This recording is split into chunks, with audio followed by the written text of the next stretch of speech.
College की प्रेम कहानी part 2।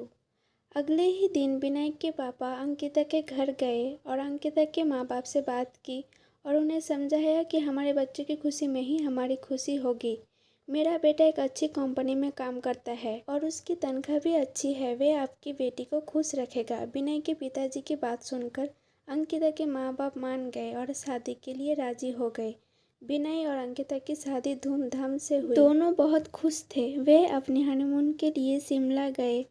Honeymoon से लौटते ही विनय अपने काम पे लग गया। दोनों की जिंदगी हंसी खुशी बीत रही थी। उनकी शादी को अब 2 साल होने वाले थे, पर उन्हें अभी तक बच्चा नहीं हुआ था।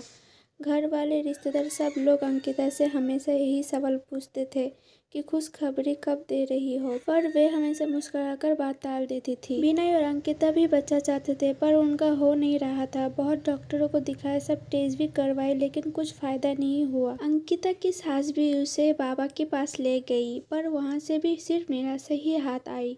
अंकिता बहुत परेशान थी। उससे यही चिंता खाई जा रही थी कि वे कभी मां नहीं बन पाएगी। 4 साल बीत गए, पर उन्हें अभी तक बच्चा नहीं हुआ। एक दिन विनय ऑफिस से लौटा तो उसकी माँ उसे चिल्लाने लगी कि तूने अपनी मर्जी से शादी की, अब देख रहा है ना, बच्चा भी नहीं हो रहा है। अब हमारा वंश आगे कौन बढ़ाएगा? लोगों के ताने सुन सुन कर मेरे कान पक गए हैं। आखिर हमें भी इच्छा होती है कि हम अपने पोते पोतियों को देखें। ये सब अंकिता सुन रही थी।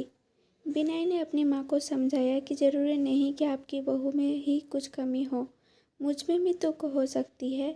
आप शांत हो जाइए। जैसे तैसे उसने अपनी माँ को चुप करवाया और अपने रूम में चले गया, जहाँ अंकिता वहाँ बहुत रो रही थी। विनय उसके पास गया और उसे गले लगाकर कहने लगा, तुम चिंता मत करो, सब ठीक होगा। मैं हूँ ना तुम्हारे साथ, मैं तुम्हारा साथ कभी नहीं छोड़ूंगा। और माँ की बात का बुरा मत मानो, वो ऐसे ही कहती है गुस्से में।